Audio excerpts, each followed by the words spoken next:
Esta é a nossa terceira aula aqui do curso gratuito de folha de pagamento e você terá acesso a muito conhecimento hoje. Então fica comigo até o final desta aula que eu preparei um fluxograma, um passo a passo que ficou show de bola. Com muito conteúdo aqui para você entender todo o processo de cálculo de uma folha de pagamento. Já pega papel, caneta, uma aguinha para se hidratar e bora comigo aqui aprender tudo sobre folha de pagamento.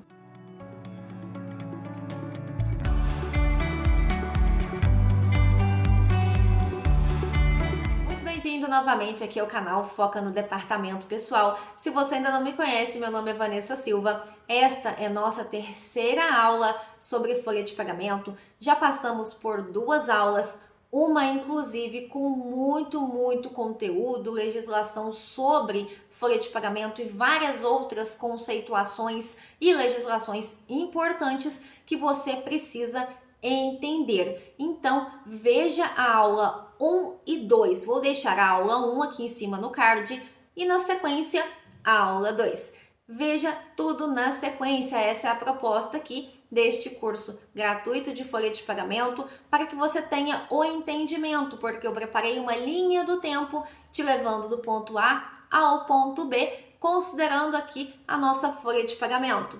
E na aula de hoje nós faremos um passo a passo para o cálculo da folha de pagamento com um fluxograma muito completo.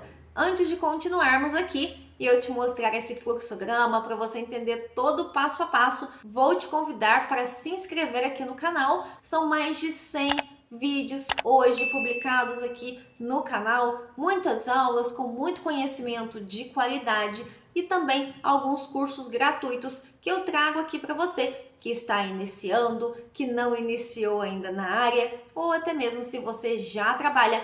Este conteúdo aqui eu tenho certeza que não vai ser maçante, chato e muito básico para você, ok? Então se inscreve aqui no canal, ative as notificações e envia para um amigo que está precisando fazer um curso de folha de pagamento totalmente gratuito, com muito conteúdo distribuído ao longo de 10 aulas e esta é nossa terceira aula. Vamos falar do passo a passo de cálculo da folha de pagamento. Vamos lá, a primeira coisa que você precisa se atentar quando o assunto é folha de pagamento é com relação à apuração do ponto. Por quê? Antes de calcular a folha de pagamento, você tem uma série de passos e a apuração dos registros do período é um dos passos que você precisará entender para depois calcular a folha de pagamento. Primeiro, vamos entender aqui, com base na legislação trabalhista, quando é obrigatório a ter o registro de ponto na empresa, ou seja, quando a lei determina que o registro de ponto deve ser implementado pelo empregador. Para isso, nós temos aqui a CLT, que é a Consolidação das Leis do Trabalho, na seção 5, no artigo 74, no parágrafo 2º, que nos traz a obrigatoriedade de termos um registro de ponto na empresa quando no estabelecimento contar com mais de 20 trabalhadores. Se no estabelecimento, no CNPJ, tem mais que 20 trabalhadores, você precisa implementar um registro de ponto. E como que é esse registro de ponto?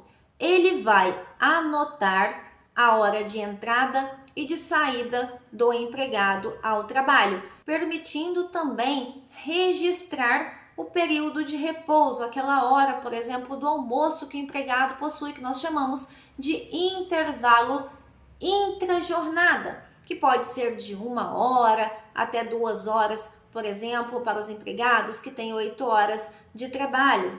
Considerando esse registro, podemos ter então um registro onde temos a entrada do empregado para o início das atividades, a saída do empregado, por exemplo, para o horário do almoço, o retorno do empregado deste horário do almoço e depois ele trabalha mais um período e registra novamente, só que a saída, o término daquele dia de trabalho, o encerramento daquele turno, por exemplo. Então, é permitido esses tipos de registro no ponto, além, claro, de horas extras que o empregado não sai quando deveria sair e prolonga aí sua jornada diária, havendo horas extras. Então, para a gente fechar aqui, quando temos mais que 20 trabalhadores, é obrigatório termos um registro de ponto. E esse registro de ponto, ele pode ser manual, mecânico ou eletrônico. Mas qual que é a diferença? Vou te mostrar aqui agora para você não ter dúvida, ok? Mas antes gostaria de deixar uma recomendação, em forma aqui de pergunta.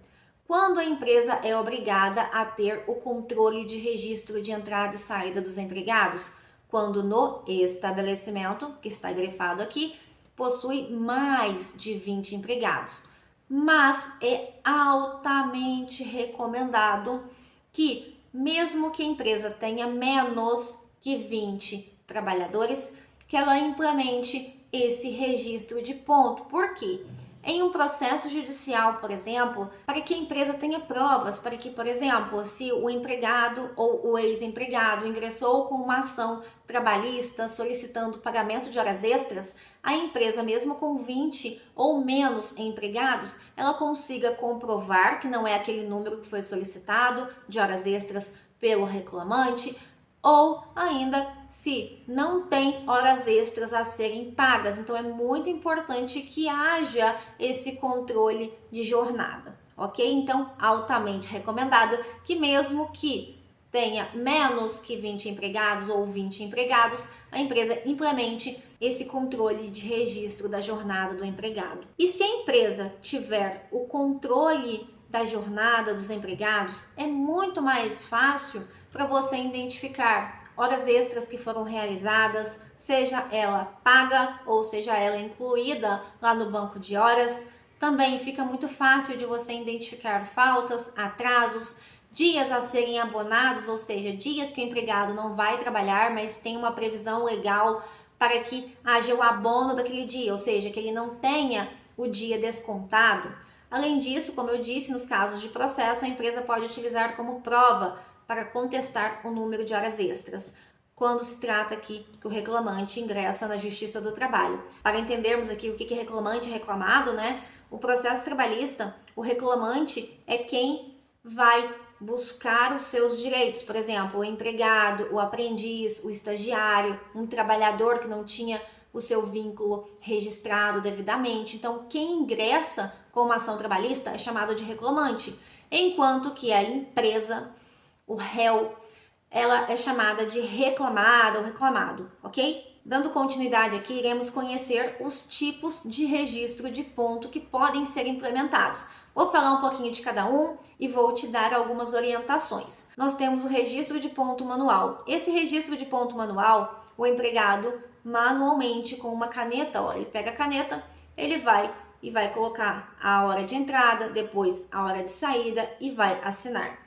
Qual que é o ruim ou qual que é os contras desse tipo de registro?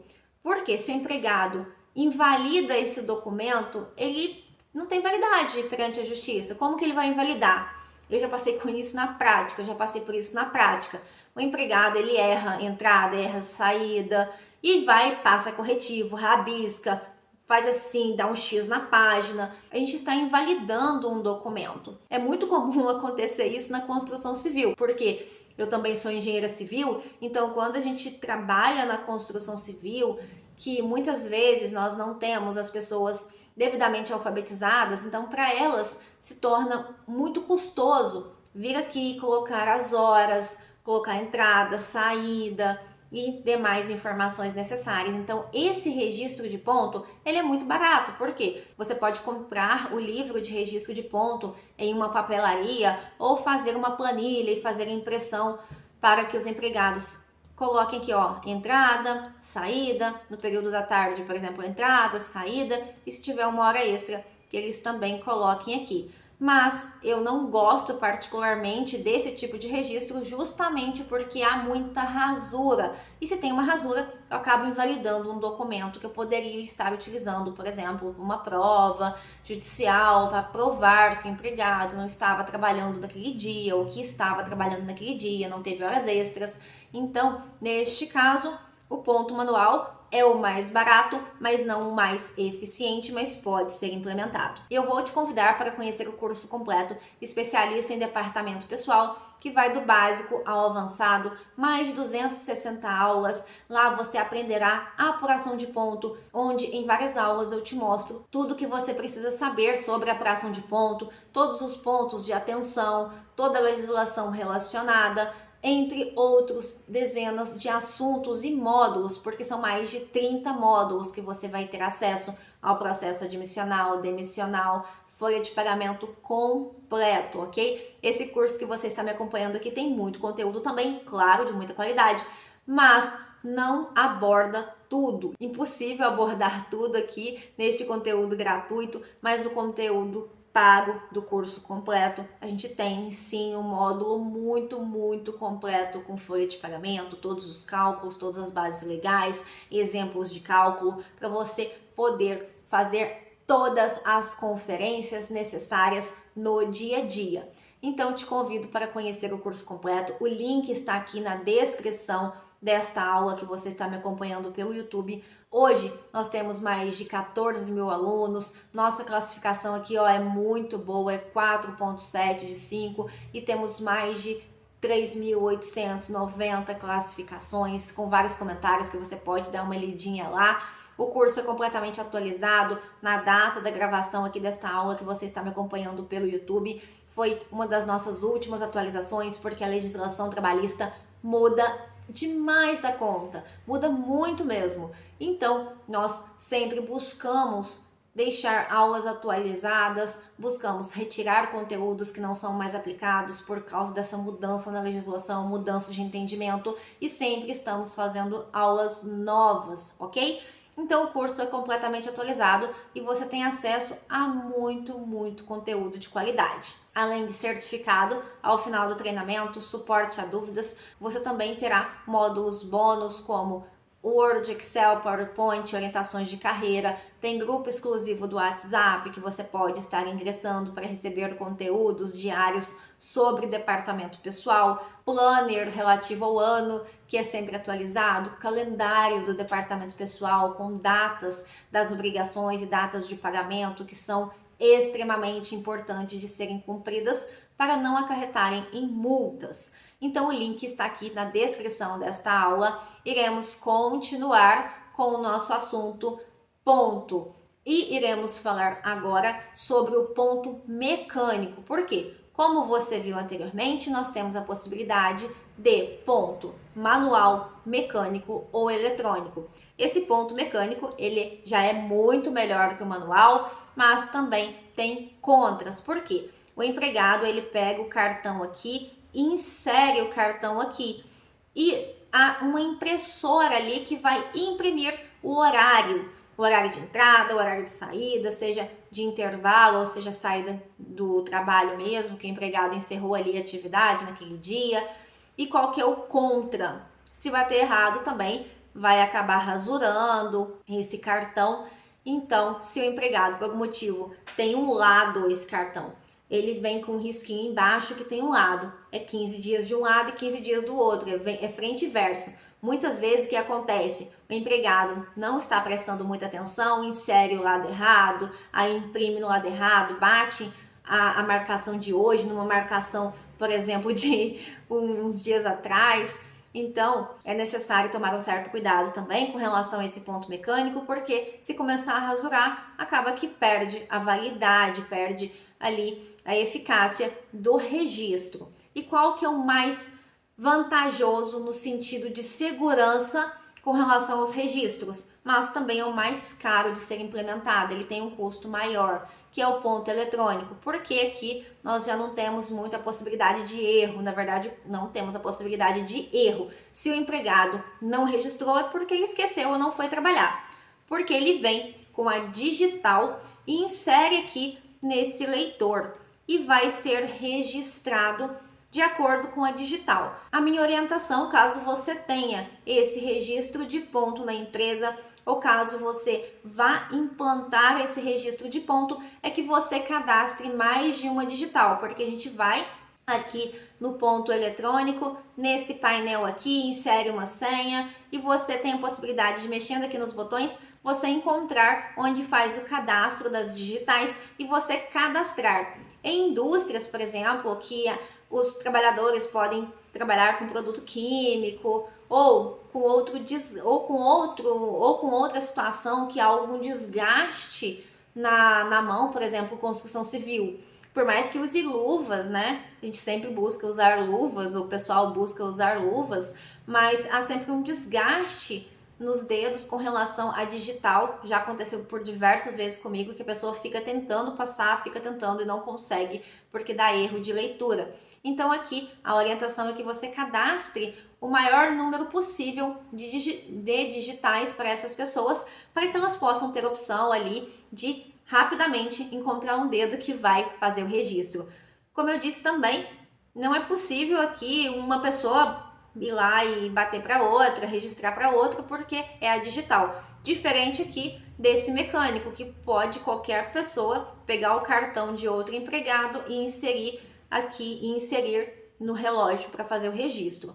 No eletrônico, esse tipo de fraude já não falo que é impossível, porque hoje em dia a mentalidade, a criatividade das pessoas evoluem cada dia mais, mas é muito menos possível de acontecer você ter uma violação desse tipo de registro de ponto eletrônico. E sim, ele tem um custo mais elevado, mas compensa muito. E como que você vai pegar esses dados desses registros para você apurar, identificar hora extra, identificar falta, atraso, etc. Considerando aqui o registro manual, você vai analisar ali, ou na planilha que você imprimiu, ou naquele livro, entradas, saídas, se está saindo no horário certo, se tem atraso, se tem horas não trabalhadas, se teve falta, se teve uma hora extra, você analisará cada marcação manual. No registro mecânico, você pegará o cartão, vai lá, pega o cartãozinho quando fecha o período, e identifica também manualmente os registros daquele empregado que ele registrou, que ele inseriu o cartão e foi registrado. Então você vai analisar cada marcação. Já no registro eletrônico, ele é muito mais seguro, porque ele fica com uma cópia, ele tem ali uma memória dentro do registro que ele vai armazenando os dados, e você com o pendrive pluga o pendrive e seleciona qual período que você quer puxar em um arquivinho, que ele vai copiar aqueles dados daquele período, porque todo o histórico fica no registro eletrônico. Então, se você tiver um fiscal, por exemplo, que ele quer pegar um período para verificar, por exemplo, se a empresa está cumprindo com a legislação, com o que determina a legislação, ele só espeta um pendrive, ele consegue ter todo o acesso. O que a gente consegue com o USB, colocando o USB no registro eletrônico, é uma cópia, tá? É uma cópia que é em formato TXT. Ou também, se tiver a possibilidade, esses registros eletrônicos, ele tem possibilidade de você implantar ele na rede. Você implementar ele na rede. Então, do seu computador mesmo, você consegue fazer, puxar esse período em um TXT e chegar ali na sua máquina, sem ter que ir no relógio, mas depende aí de cada empresa, tá bom? Mas tem a possibilidade. E a gente pega esse TXT e importa, ou seja, no sistema de folha de pagamento, que tem um módulo de apuração de ponto, ou no sistema do próprio fabricante, e vai fazer essa apuração de ponto, ok? E aqui agora eu vou te dar um passo a passo, um fluxograma de coisas que você precisa se atentar, de pontos que você não pode deixar passar para calcular a folha de pagamento. Iremos começar, claro, pela apuração do ponto. Ah, mas eu não tenho um ponto na empresa, mas você precisa saber se fulano, ciclano, beltrano faltou, se teve horas extras, se teve horas não trabalhadas. Independente, se você tem um ponto implementado, eletrônico, manual, mecânico, você tem que ter um controle dessa informação de alguma forma. Mas se tem mais que 20 empregados na empresa, é obrigatório implementação do registro, ok? Mas mesmo que não tenha o registro, não quer dizer que você não precisa ter um controle. Você precisa ter o controle de qualquer forma. E quando falamos de apuração de ponto, por exemplo, o eletrônico, você pode fazer a importação no sistema de cálculo, caso tenha essa possibilidade. Normalmente os sistemas possuem esse tipo de importação para que tudo que você apurou, por exemplo, hora extra para fulano, ciclano, beltrano, que ele vá de forma automática para o sistema que vai calcular a folha de pagamento. Ou na impossibilidade, por exemplo, você tem um registro mecânico, um registro manual que você apura manualmente, você precisa inserir essa informação, por exemplo, falta, atraso, hora extra, adicional noturno, empregado a empregado, para que na sequência você continue com suas análises e depois proceda com o cálculo da folha. Você também precisa se atentar às admissões na competência da folha. Tem um relatório aí, ou tenha uma lista de todas as pessoas que foram admitidas naquele período, para você realmente ter certeza que todo mundo está devidamente registrado na data correta, para que a folha de pagamento seja processada para todos e você não fique com alguém aí para trás sem ter o registro e sem ter o pagamento, ok? Então verifique todas as admissões da competência. Você também precisa saber quais foram as férias calculadas, porque o cálculo de férias ele vai ser feito separado da folha de pagamento, mas tudo que você calcular nas férias, depois ele vai para a folha de pagamento. Então verifique todas as férias que você calculou na competência e também todos os afastamentos. Nós teremos na aula, deixa eu ver aqui, aula 8. Na aula 8 nós falaremos de alguns afastamentos do trabalho que possuem impactos na folha de pagamento, mas vou te dar um exemplo aqui para a gente contextualizar, né? Já que esse curso aqui é um curso gratuito, mas não escondo muita coisa não, viu? Trago muito conteúdo para você. Quando falamos de afastamentos, pode ser, por exemplo, um afastamento temporário, onde o empregado entrega um atestado, então terá dias que o empregado não irá trabalhar, até 15 dias, por exemplo, de custo do empregador. A partir do 16º dia, que o empregado vai para o INSS, tenta um benefício previdenciário, mas considerando que afastamentos, você precisa saber quais os atestados, se temos declarações que o empregado utilizou para abonar algumas horas, por exemplo, a declaração do médico, que foi em consulta médica na parte da tarde. Então, nesse caso, você precisa saber os afastamentos. E não só esses afastamentos de alguns dias, mas os afastamentos também, por exemplo, em virtude de um acidente do trabalho, que o empregado esteja recebendo um benefício previdenciário em virtude desse acidente, uma licença maternidade, ou auxílio maternidade, ou salário maternidade, chame como quiser. Mas verifique todos os afastamentos. E também todas as demissões, porque você vai fazer o cálculo da rescisão contratual naquele dia X que o empregado tem ali o término do seu vínculo de emprego, o término do contrato de trabalho, mas todas essas verbas que você calculou na rescisão, elas irão para a folha de pagamento do período. Então verifique todas as rescisões contratuais e depois você pode processar a sua folha de pagamento. Claro, analise também se há alguma particularidade aí na empresa que você trabalha. Depois que você processa a folha de pagamento, você não vai vir aqui para o pagamento efetivo da folha. Por quê?